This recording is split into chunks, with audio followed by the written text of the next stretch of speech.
We are only a couple weeks out from the premiere of Outlander, Blood of My Blood, the prequel series, so let's talk about some of our favorite characters from the main show and how they might be portrayed as the younger version of themselves in the prequel. This video will be about Ned Gowan, and as always, if you are looking to avoid spoilers from the books or the TV show, please do keep on scrolling. So Ned Gowan is kind of a throwback character, I would argue. He's in the earlier episodes and seasons of Outlander, and then he has a reappearance as a much older version of himself in the main series. Seeing him as a younger version is going to be very interesting because all signs point to him being kind of the unsung hero. So Ned Gowan's actual age is never actually documented in the source material. What I do know is that by 1778 in the books, Claire describes him as being like late 80s or 90s. And if we use that logic, that would make him like mid-20s in this series by this point. I think he looks older than that just based on the casting, but that would be roughly how old he would be if we go by that logic. Ned is from Edinburgh, and he was born and raised there. He went to school there, and he is a lawyer and became a solicitor after he finished his education. But he is definitely someone who craves adventure, and so we learn from his conversation with Claire in season 1 and in the books that he left the city in search of adventure in the Highlands, and that is how he ended up being roped into all of the ongoings of Castle Leoch and the Mackenzie clan. That is because he ran into Jacob Mackenzie, which is Ellen, Colum, Dougal, and Jocasta's father, while adventuring in the Highlands, and Jacob actually robbed him.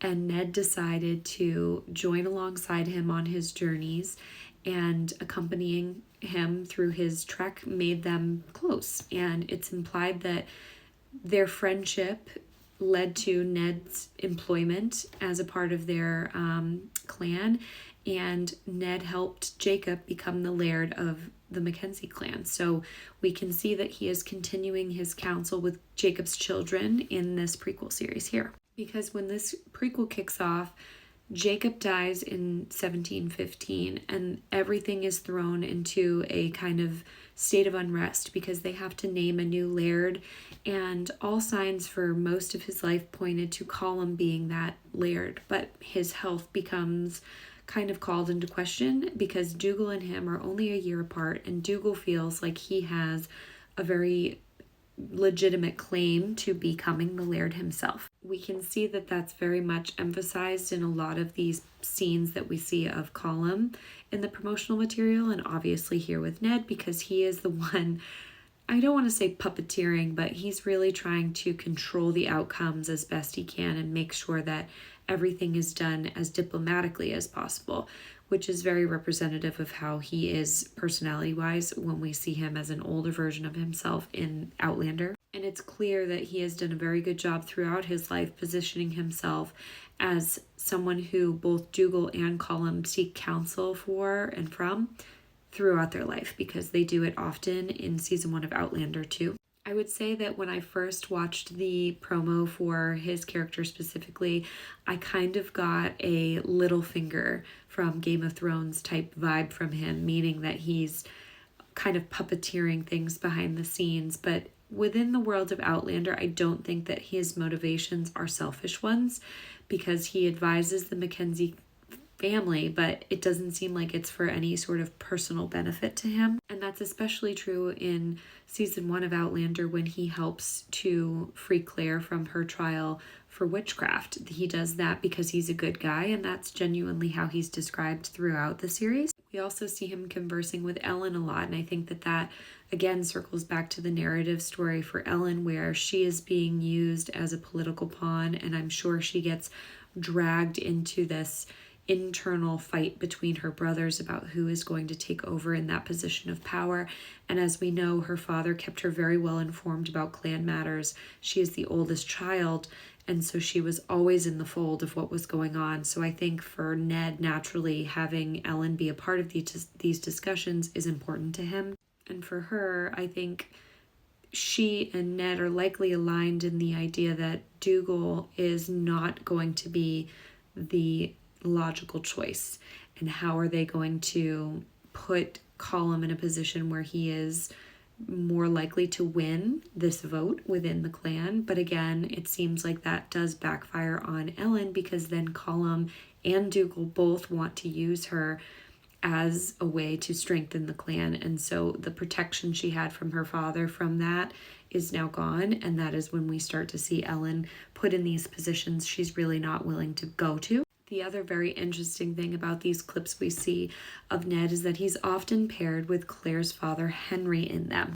In this particular clip, we can see him talking to Henry inside the castle walls, proposing a bond of friendship. Now, this is actually a real thing in Scottish history, where a member of a smaller clan or an individual belonging to a smaller clan would pledge their loyalty to a larger clan in exchange for their protection. So now that we know that Henry travels back in time and he's found himself in this position where he's in this unknown land amongst unknown men and in the height of Scottish clan politics, it would make sense that he would be in this position with Ned, trying to ask for protection of some sort as a guest of the Clan Mackenzie, similar to how we see Claire show up in season 1 of Outlander. But obviously Ned doesn't know who he is, and everyone at the castle would likely be very nervous about Henry showing up unannounced, kind of as this mysterious figure. And so having him pledge his loyalty is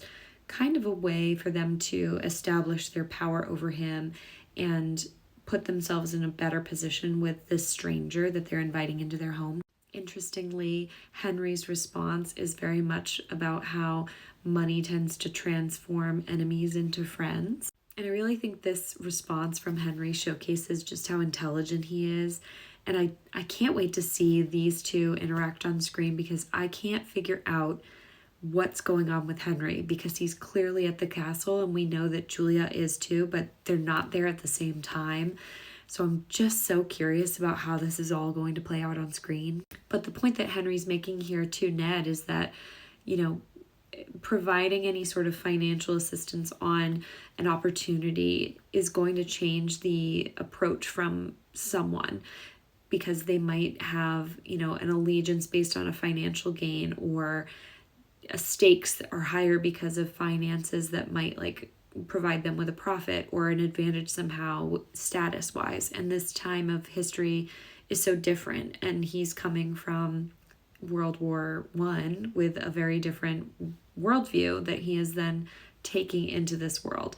So that's very interesting too. Someone commented on my video earlier saying that Henry might have actually been from the past originally. I don't know if there's anything that we've seen thus far to support that idea, but what a crazy cool idea if that is the case, that he is actually from the past, ends up in the future, meets Julia in the future, and is returning to the past. There's just so many ways they could go about this, and I'm so excited about it. And the fact of the matter is that Ned's going to be central to a lot of that, because we've seen him and Henry have a pretty intense conversation about Henry looking for Julia. So I think he's the perfect character for Henry to kind of pair up with on this journey, especially because some of the earlier scenes between Claire and Ned were one of my favorites in season 1 of Outlander. So that parallel being drawn between the Beechams is fascinating for me, and I'll be curious how Henry introduces himself to anyone in this world, because if he introduces himself as a Beecham, I have to imagine that Ned, Colum, and Dougal will have that point of reference when they meet Claire at the beginning of the actual main series and book series, which would make things extremely interesting.